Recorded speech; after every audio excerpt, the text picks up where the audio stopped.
Here we are in the kitchen. You're looking at a pot full of two different kinds of tomatillos. Tomatillos are also called husk tomatoes in the United States. They're mostly used in Mexican and Guatemalan cooking here. You get two different kinds. This kind here is called purple de milpa, or in Spanish would be morado de milpa. And I've already taken the husks off these. I'll later show you what they look like with the husk on. But that looks just like a green tomato, but they grow, this fruit grows inside of a husk that looks like one of its relatives is we call in Chinese lantern. Anyway, those are all, that's I think that's an 8-quart saucepan, 8 cup. Let me see, I'll take a look at the bottom. Maybe it'll tell me, oh, that's heavy. Let's see here.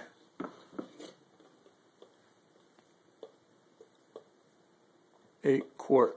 I don't know if you can see that or not. Right there, 8-quart saucepan. So I'm gonna put it back down. Sorry for the bizarre movements. Anyways, have it on the burner there. Nice clean stove. Look at this. There's all kinds of stuff going on here. I made some chai yesterday, chai tea. Turned out really well. Anyway, over here we have a bowl with a few wild apples, and there's some tame apples, a watermelon, an empty egg carton, etc. Anyway, getting back here, I'm going to make marmalade out of these.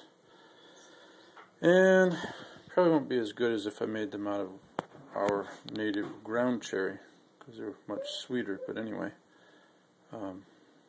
should be good. So, got 8 quarts of tomatillos, and we're going to go from there. Using an old recipe, at least sort of using it, a recipe for ground cherry marmalade from the 1840s. I'm not going to use everything that it called for. It called for half, let's say 3 cups of ground cherries and 2 cups of diced up pears and some pineapple, lemon juice, and pectin. So I don't have pectin handy. I'm going to use wild apples, which are loaded with pectin. So yeah, that should make it gel pretty good once it's cooked up. So the next thing to do is add some water to the mix.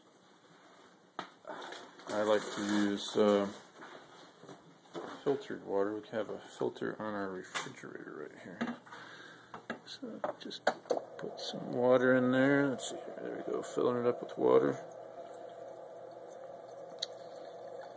Put a bunch of water in there. Get them steaming and cooking away.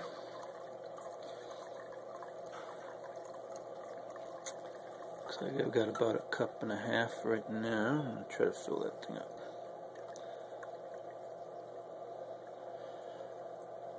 Our tomatillos grew really well this year.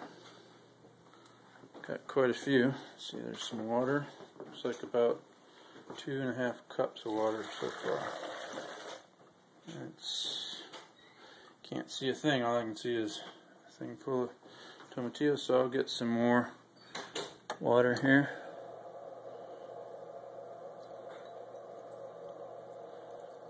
I intend to post this on my YouTube channel and on my blog as well. The blog is called Survive Magazine. tomatillo.blogspot.com. So it's a blogger blog. And I also have a radio show called Perma Prepper Radio on Spreaker. I think it's Spreaker.net. But anyway, if you type in Spreaker, or if you type in Perma Prepper,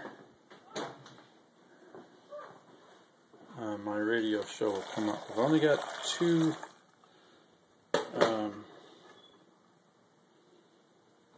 episodes on there, one of which I just put on today, and it's really just discussing what I mean by put the lid on there. Take a look at our crazy stove here. This is a stove from 1968. I think it's a Frigidaire. Let me look here. Yeah, Frigidaire brand. I don't know if you can see that or not. Frigidaire. It's a double oven. Open both these up so you can see. Double oven, and the stove. If you were to grab it right there, there's David. Hi, David. Say hi. Hi. Where'd he go? There he is. David's about 3 years old. Good little boy. Anyway, if you grab it right there and push down on that button, you can slide that whole thing in so it's flush in there and put away. Or alternately, grab it and pull it back out to where it is. So it's pretty cool. It's kind of a advanced for its era, for its age. So I'm going to turn on the burner. These are electric burners. I put it on medium high, and meanwhile I'm going to take these wild apples and slice and dice, clean them up, and put those in there as well. These were growing on a little apple tree in a hedgerow, and it was loaded. It's just a very, very, very small young apple tree, maybe 5 or 6 years old. It was probably 6 or 8 feet tall, but the branches were just loaded. Like one little spot would have apples clustered on it like that. Maybe that many in one little spot. One on a branch, and then more down further, and more down on another one. This is David. Yeah. David is Mexican.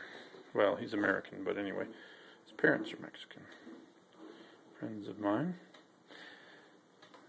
Now, if they saw what I was doing with these tomatillos, they'd think I was crazy, because they use them to make salsas and not marmalade, typically. Tomatillos typically ripen one at a time. One will ripen, get to the point that it's real ripe, and fall off the plant. When they do that, you know they're ripe.